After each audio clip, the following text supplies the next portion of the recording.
Hello students, आप सभी लोगों का री क्लासेस के इस प्लेटफॉर्म पे स्वागत है बच्चों। तो बच्चों हम लोग आगे बढ़ते हैं और बात करते हैं आज, क्योंकि हमारी कुछ क्लासेस ऑलरेडी हो चुकी थी लेकिन हम लोग फिर से इसको स्टार्ट करने जा रहे हैं। तो आज से फर्स्ट चैप्टर जो हमारा फिजिक्स का होगा उसको स्टार्ट कर रहे हैं।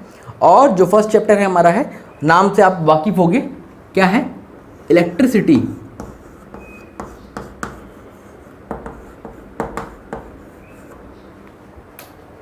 इलेक्ट्रिसिटी हमारे फिजिक्स का फर्स्ट चैप्टर है, ठीक है।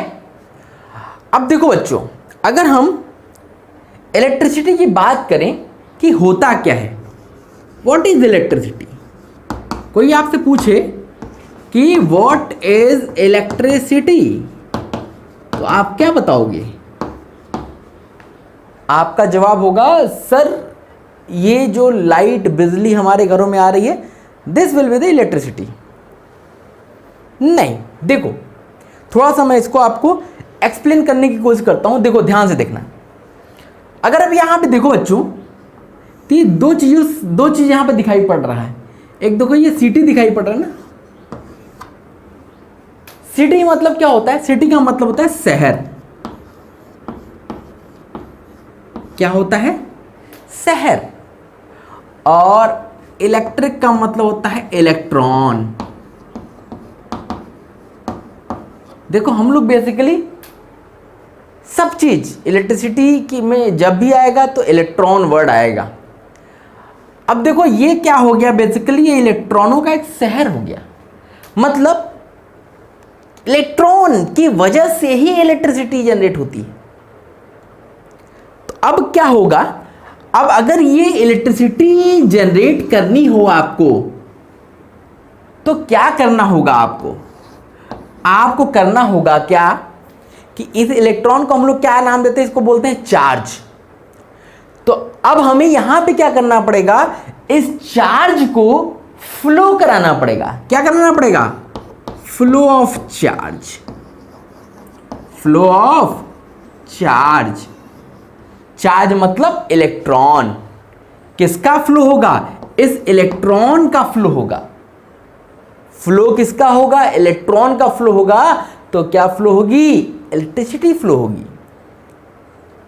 तो इसका मतलब हो गया कि इलेक्ट्रिसिटी में चलता क्या है? क्या चलता है? तो इलेक्ट्रिसिटी में चलता है इलेक्ट्रॉन। चलता इलेक्ट्रॉन है, उसकी वजह से इलेक्ट्रिसिटी जनरेट होती है। याद रखिएगा, ठीक है भैया। अब देखो, जब हम एक चीज समझ में आ रही है कि इलेक्ट्रॉन फ्लो करता है तो इलेक्ट्रिसिटी जनरेट होती है। तो अब देखो यहां पे हमने बोला फ्लो ऑफ चार्ज। तो अब बस बेसिकली हम लोग बात करते हैं कि ये चार्ज क्या होता है। पहले तो इसकी बात करना पड़ेगा, तब तो हम इसकी बात करेंगे इलेक्ट्रिसिटी की। तो पहले हम लोग बात करेंगे चार्ज क्या होता है। तो देखो, अगर हम चार्ज या इलेक्ट्रिक चार्ज की बात करें, हम लोग बात करते हैं इलेक्ट्रिक चार्ज की। किसकी बात करते हैं? इलेक्ट्रिक चार्ज की। तो देखो भैया, इलेक्ट्रिक चार्ज होता क्या है? जैसे, या इलेक्ट्रिक चार्ज या चार्ज होता क्या है? जैसे मास क्या होता था? एक प्रॉपर्टी होती थी मैटर की। याद करो, मास क्या होता था? मैटर की प्रॉपर्टी हुआ करती थी। और मैटर की प्रॉपर्टी मास क्या बताती थी कि कौन सी चीज किससे कितना भारी है। इसका मास इतना केजी, इसका मास इतना केजी, तो ये भारी है, ये हल्की है, ये बताती थी ना। ऐसे ही वॉल्यूम क्या बताता था कि इसमें कितना चीज आएगा, कितना चीज कंटेन करेगा, वो उसकी वॉल्यूम होती थी। तो ऐसे ही यहां पे क्या होता है, ये भी प्रॉपर्टी होती है मैटर की। जो चार्ज होती है, it is the property of matter. क्या होती है बच्चों? It is the property of matter.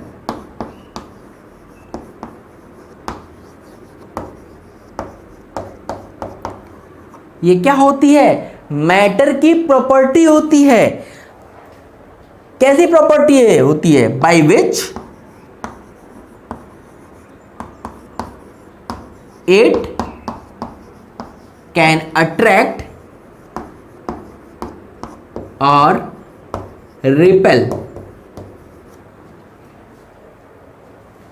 Other matter या मटेरियल।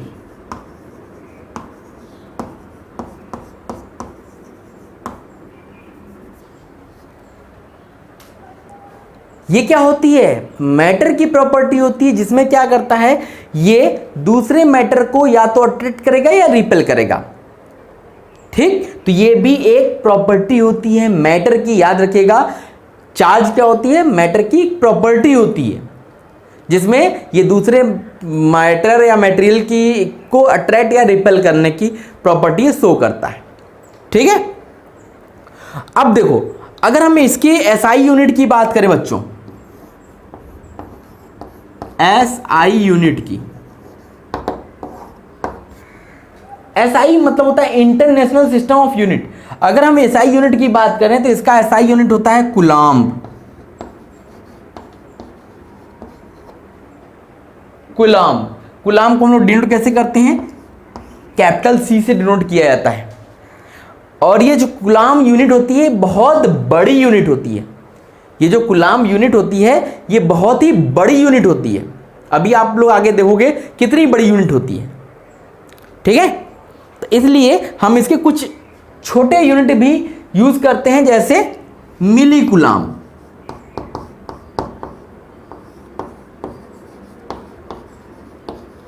माइक्रो कूलम्ब,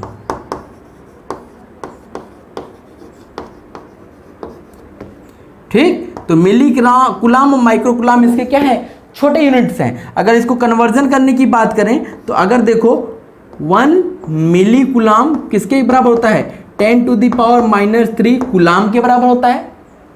ऐसे ही 1 माइक्रो कूलम्ब, देखो 1 माइक्रो को ऐसे दिखाते हैं, m को थोड़ा सा तिरछा कर देते हैं, माइक्रो कूलम्ब हो जाता है 10⁻⁶ कूलम्ब। ठीक, तो ये आपका मिली कूलम्ब, माइक्रो कूलम्ब क्या है? इसके छोटे यूनिट्स हैं, तो हमें इनके बारे में भी जानकारी रखनी पड़ेगी। ठीक है, और जो चार्ज होता है बेटा, ये जो चार्ज होता है इसको हम लोग डिनोट कैसे करते हैं? Charge is denoted by capital Q।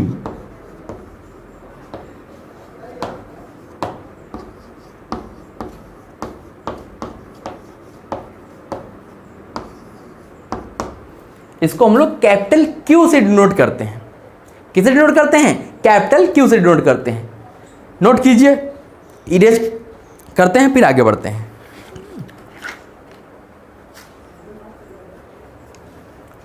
Screenshot ले लीजिए आप लोग, ठीक है, पॉज करके आप लोग नोट कर लीजिएगा, मैं इरेज कर रहा हूं। ओके, अब देखो बच्चों, जो ये 1 कूलम्ब चार्ज होता है, अब ये चार्ज जो होता है, जैसे अभी हम लोगों ने बात किया कि फ्लो क्या करता है? इलेक्ट्रॉन फ्लो करता है। तो इलेक्ट्रॉन के पास, उसको भी हमने चार्ज पार्टिकल ही बोला है, तो इसका मतलब उसके पास चार्ज तो होगा। उसके पास कितना चार्ज होता है? तो ध्यान दीजिएगा, चार्ज ऑन 1 इलेक्ट्रॉन, 1 इलेक्ट्रॉन पे चार्ज कितना होता है? इसको आप लोग याद रख लीजिए, 1.6 इंटू 10⁻⁻19 कूलम्ब। 1 इलेक्ट्रॉन पे चार्ज होता है 1.6 इंटू 10⁻⁻19 कूलम्ब का चार्ज होता है 1 इलेक्ट्रॉन पे। ठीक है, चीजें समझ में आ रही है? अब देखो, अगर हम थोड़ा सा देखें कि चार्ज जो होते हैं वो कितने टाइप्स के होते हैं, तो आपको पता ही होगा। अगर हम टाइप्स ऑफ चार्ज की बात करें बच्चों,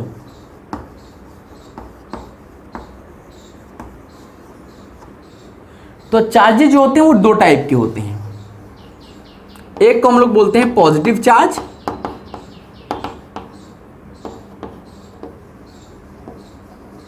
और दूसरे को बोला जाता है नेगेटिव चार्ज।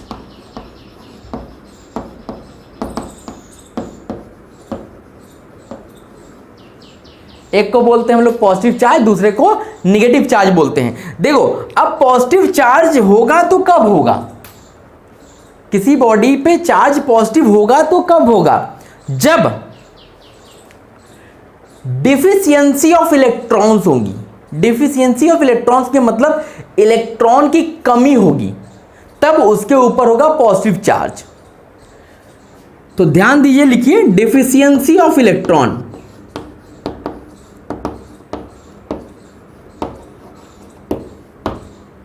डिफिशियंसी का मतलब होता है कमी। किसकी? इलेक्ट्रॉन की कमी होगी तो वहां पे उस बॉडी के ऊपर होगा पॉजिटिव चार्ज। और नेगेटिव चार्ज कब होगा? जब उसके पास क्या होगा? एक्सेस ऑफ इलेक्ट्रॉन्स होंगे।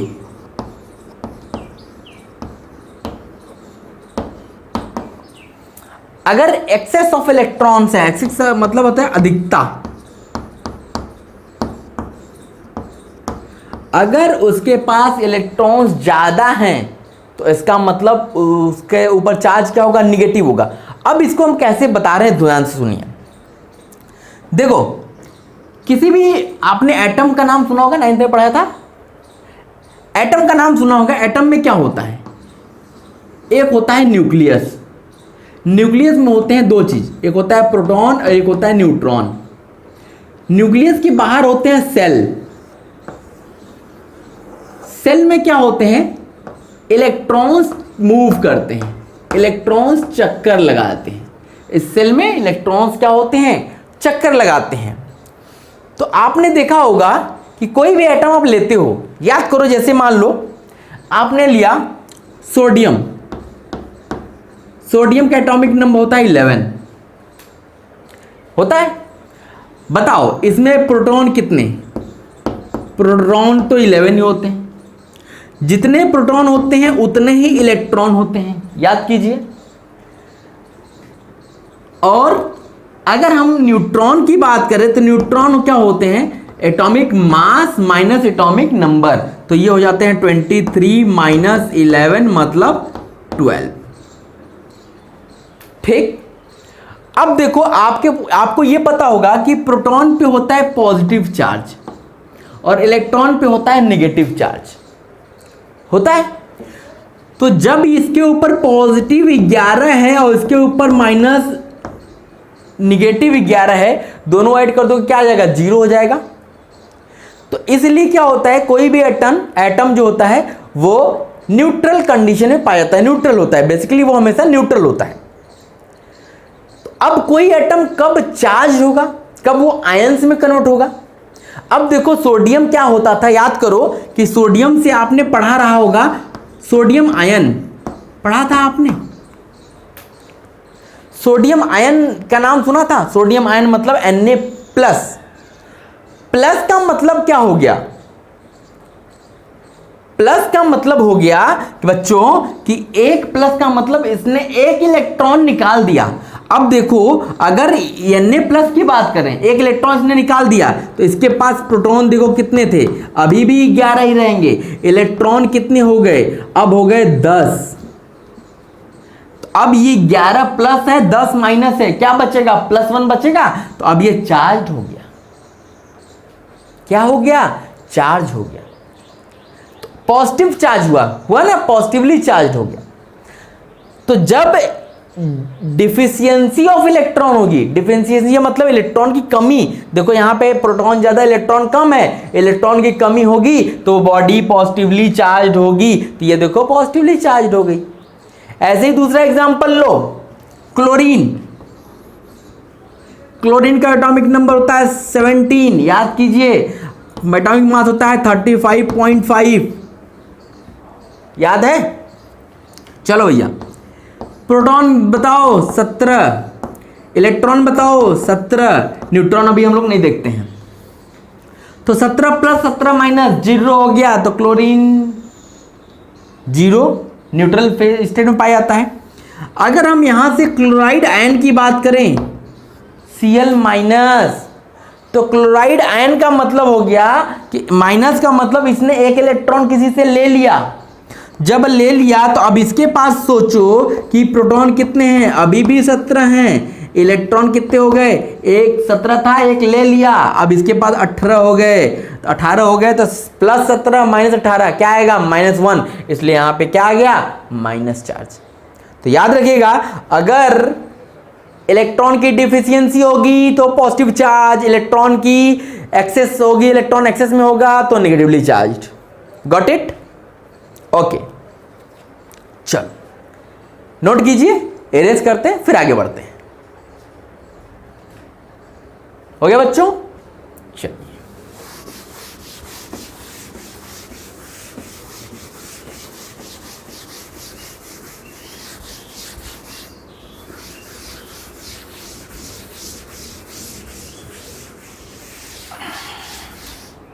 चलो अब थोड़ी हम लोग बात कर लेते हैं प्रॉपर्टीज ऑफ चार्ज की।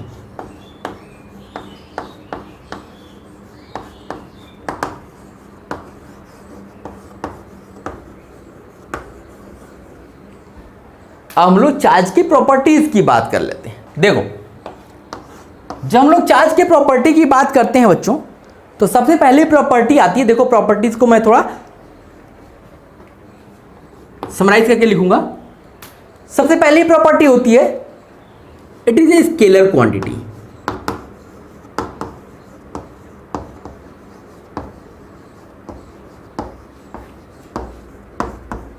क्या होती है? स्केलर क्वांटिटी होती है। स्केलर का मतलब इसके पास केवल मैग्नीट्यूड होता है, डायरेक्शन वायरेक्शन नहीं होता है। ठीक है, पहली चीज समझ में आ गई। और दूसरी चीज,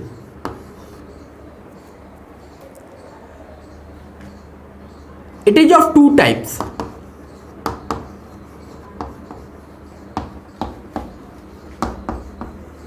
ये दो टाइप के होते हैं। कौन कौन से दो टाइप होते हैं? एक होता है पॉजिटिव चार्ज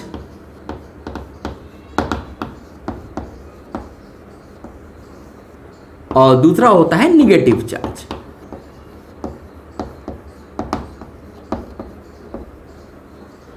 एक होता है पॉजिटिव चार्ज, दूसरा होता है निगेटिव चार्ज। इतना समझ में आ रहा है? ठीक है भैया, तीसरा देखो, ध्यान दीजिएगा, like charges repel and unlike charges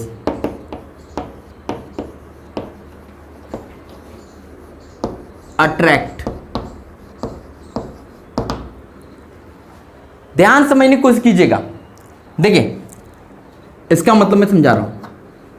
like charges अगर हो, जैसे मान लो ये पॉजिटिव है, ये भी पॉजिटिव हो गया, या ये निगेटिव है, ये दोनों निगेटिव हो गए, या अगर हम बात करें कि ये पॉजिटिव ले लेते हैं, ये निगेटिव ले लेते हैं, या ये निगेटिव, ये पॉजिटिव, तो देखो ये दोनों क्या है, लाइक चार्जेस हैं, एक जैसे चार्जेस हैं, तो इनके बीच में क्या होगा, इनके बीच में होगा रिपल्सन। एक दूसरे को दूर भगाने की कोशिश करेंगे, इनके बीच में भी क्या होगा, रिपल्सन। लेकिन अगर अनलाइक चार्जेस हैं तो इनके बीच में क्या होगा, इनके बीच में होगा अट्रैक्शन, और इनके बीच में भी क्या होगा, अट्रैक्शन होगा। तो याद रखिएगा, like charges repel each other and unlike charges attract each other, एक दूसरे को अट्रैक्ट करने की कोशिश करते हैं। ठीक है, और देखिए नेक्स्ट प्रॉपर्टी,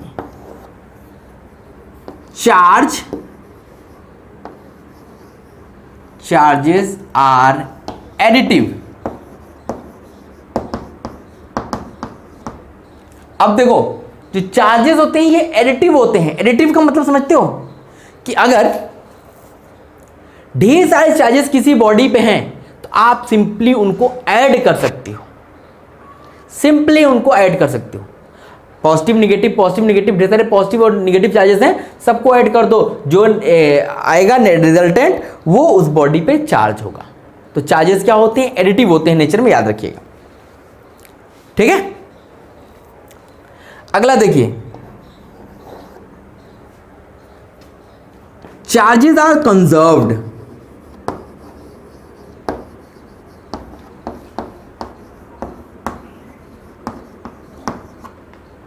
चार्जेस क्या होते हैं, कंजर्व्ड होते हैं। कंजर्व्ड का मतलब समझते हो, जैसे कंजर्वेशन ऑफ एनर्जी का नाम सुने होगे ना, कि energy should neither be created not destroyed. तो ऐसे ही क्या होता है, चार्ज भी कंजर्व्ड होते हैं। चार्ज कंजर्व्ड होने का मतलब हो गया charge should neither be created not destroyed. Charge को भी आप ना तो क्रिएट कर सकते हो ना ही डिस्ट्रॉय कर सकते हो, बस क्या कर सकते हो कि पॉजिटिव से नेगेटिव, नेगेटिव से पॉजिटिव ये कन्वर्ट कर सकते हो, बस और कुछ नहीं कर सकते। इस यूनिवर्स में जो चार्ज है वो क्या है, कांस्टेंट है। जैसे मास इस यूनिवर्स का क्या है, फिक्स है, मास कभी चेंज नहीं होता। जैसे आपने पढ़ा होगा ना कि आपका मास कहीं भी आप चले जाओ इस यूनिवर्स में, अर्थ पे हो, मून पे हो, मार्स पे हो, सैटर्न पे हो, कहीं भी चले जाओ, आपका मास नहीं चेंज होता है। आपका चेंज क्या होता है, वेट चेंज होता है।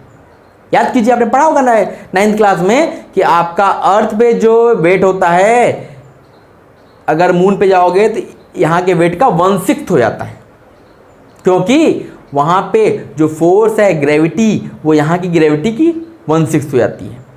तो मास कभी चेंज नहीं होता, आपका फोर्स, अरे आपका वेट चेंज होता है। ऐसे यहाँ पे कभी भी चार्ज जो होते हैं कंजर्व्ड होते हैं, चार्जेस कभी भी चेंज नहीं होंगे, ओवरऑल चार्ज जो होगा सेम होगा। ठीक, अब देखो इतना नोट कर लो। तो एक प्रॉपर्टी और बताता हूं जो कि बहुत इंपॉर्टेंट है एनटीएससी ओलंपियाड्स के पॉइंट ऑफ व्यू से। इतना नोट कीजिए या स्क्रीनशॉट ले लीजिए, फिर आगे बढ़ते हैं। ओके, ले लिया बच्चों? ओके, देखिए अगली प्रॉपर्टी की बात करते हैं।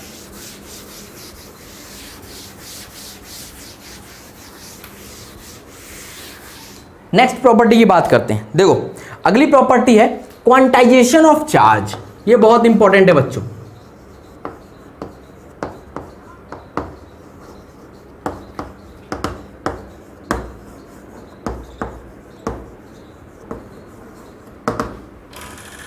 देखो क्या, क्वांटाइजेशन ऑफ चार्ज।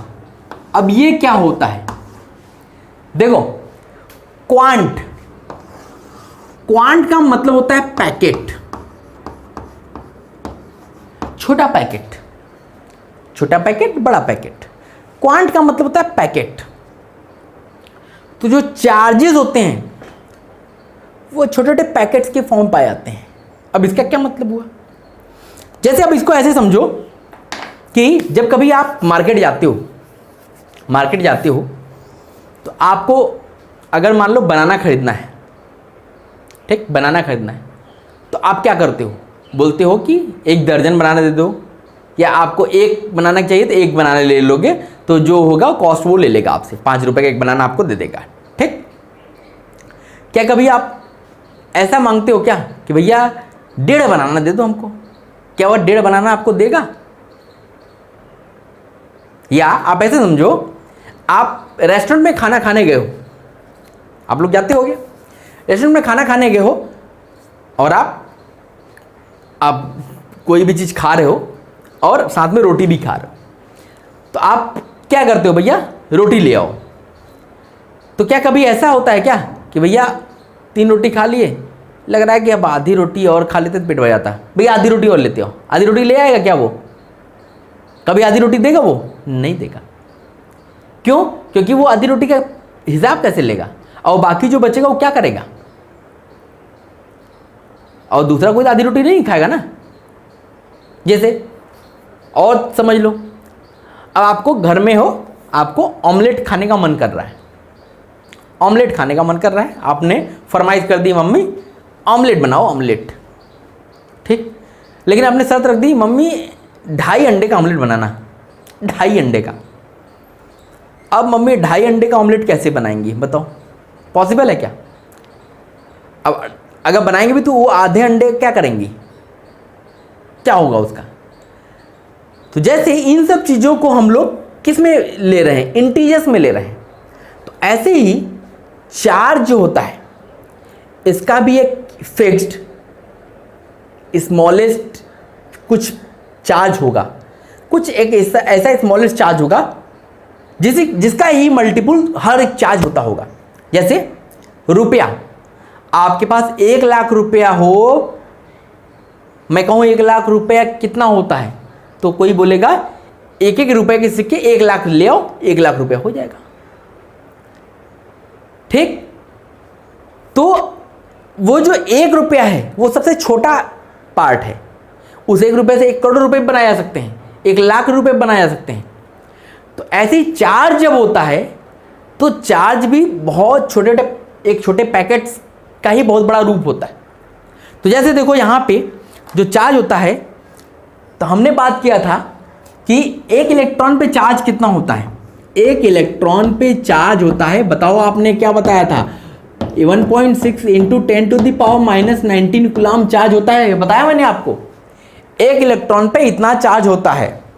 तो बताओ अगर हम 2 इलेक्ट्रॉन ले लें तो कितना चार्ज हो जाएगा, 2 से इसको मल्टीप्लाई कर दोगे। ठीक, 3 इलेक्ट्रॉन पे चार्ज कोई बोले तो 3 इंटू 1.6 कर दोगे। करोगे या नहीं करोगे? ठीक, तो इसको ये कितना हो जाएगा, ये हो जाएगा 3.2 इंटू 10⁻⁻19 कूलम। ये हो जाएगा 4.8 इंटू 10⁻⁻19 कूलम। ठीक, क्या ऐसा हो सकता है क्या कि 4 इलेक्ट्रॉन पे चार्ज जो हो वो हो जाए 5 इंटू 10⁻⁻19 कूलम? क्या ऐसा पॉसिबल है क्या? नहीं हो सकता, ये पॉसिबल नहीं हो सकता। तो 4 इलेक्ट्रॉन पे चार्ज क्या पॉसिबल होगा, 4 इलेक्ट्रॉन पे अगर आपको चार्ज निकालना है तो 4 से मल्टीप्लाई कर दीजिए 1 इलेक्ट्रॉन पे जो चार्ज होता है। यही करोगे, सबसे छोटा सबसे बेसिक मेथड। तो ये हो जाएगा 6.4 इंटू 10⁻⁻19 कूलम। तो ऐसे ही करते करते करते करते करते करते मेरा मन किया, तो हमने किया N इलेक्ट्रॉन पे जो चार्ज होगा वो क्या होगा, N से मल्टीप्लाई कर दोगे किसको, 1.6 इंटू 10⁻⁻19 कूलम को। और जो ये Ne है बच्चा, यही हमारा है टोटल चार्ज। क्या है, टोटल चार्ज। तो इसी को हम लोग एक नया फॉर्मूले के रूप में याद कर लेंगे कि Q इज इक्वल टू क्या होता है, Ne। Q is equal to क्या होता है, टोटल चार्ज निकालना है तो number of electron into 1 electron पे जो चार्ज होता है उससे उसको मल्टीप्लाई कर देंगे। तो ये देखो क्वांटाइजेशन ऑफ चार्ज ने हमको क्या दिया, Q is equal to Ne, ये एक फॉर्मूला दिया और इसको हम लोग याद करें रखेंगे। यहाँ पे N क्या है, नंबर ऑफ इलेक्ट्रॉन्स हैं, क्या है, नंबर ऑफ इलेक्ट्रॉन्स हैं, और E क्या है, charge on 1 electron, charge on 1 electron. और ये Q क्या है भैया, टोटल चार्ज है। ये हमारा एक फॉर्मूला आ गया Q is equal to Ne, और इसको हम लोग याद रखेंगे और इस पे बेस्ड क्वेश्चन पूछा जाता है हमेशा। आपके स्कूल लेवल एग्जाम में पूछे या ना पूछे, लेकिन कंपटीशन लेवल की अगर बात करोगे NTSC ओलंपियाड्स में तो वहाँ पे क्वेश्चन इससे जरूर होते हैं। तो ये बहुत ही इंपॉर्टेंट है ओलंपियाड्स और NTSC ओलंपियाड्स के केस में।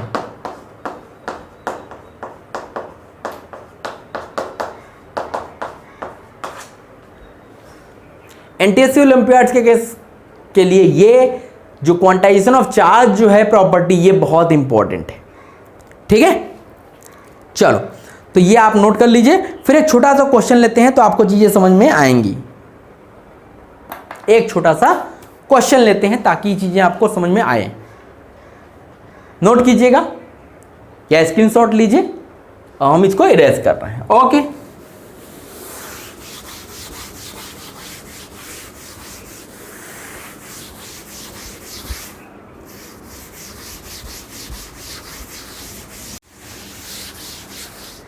चलो भाई, अब देखो एक छोटा सा क्वेश्चन लेते हैं। ये एनसीईआरटी का ही क्वेश्चन है। क्वेश्चन क्या कहता है, कैलकुलेट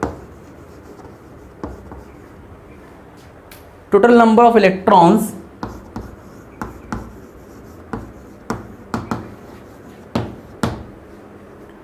कितने इलेक्ट्रॉन्स होंगे कंसिस्टिंग 1 कूलम ऑफ चार्ज।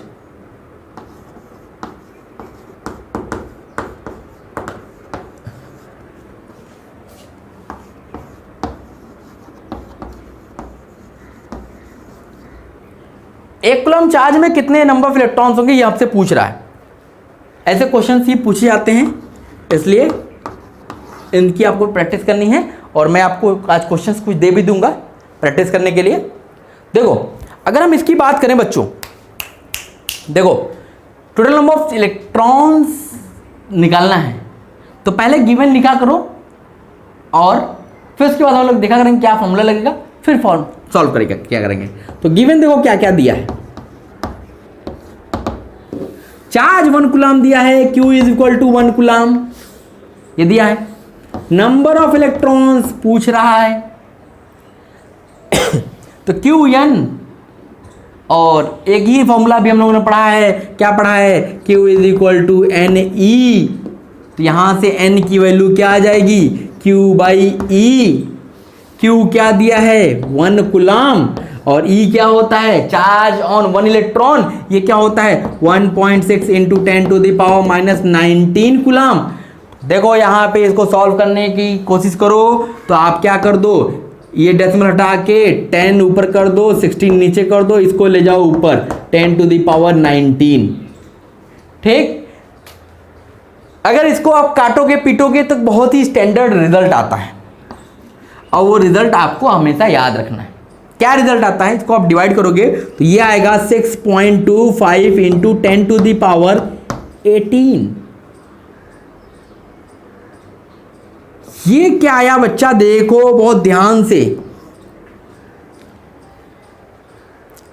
एक कूलम चार्ज में इलेक्ट्रॉन कितने हैं सोचो, देखो 625 इंटू 10 पावर 16 कर लो तो मतलब 625 के आगे 16 जीरो, इतने सारे इलेक्ट्रॉन मिल करके एक कूलम चार्ज बना रहे हैं।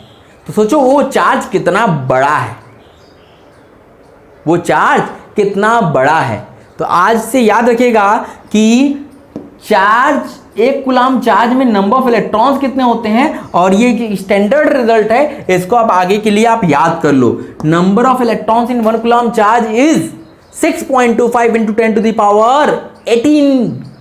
इतने इलेक्ट्रॉन्स मिलकर के एक कूलम चार्ज देते हैं। ठीक है, ये हो गया बच्चों, कोई दिक्कत कोई परेशानी?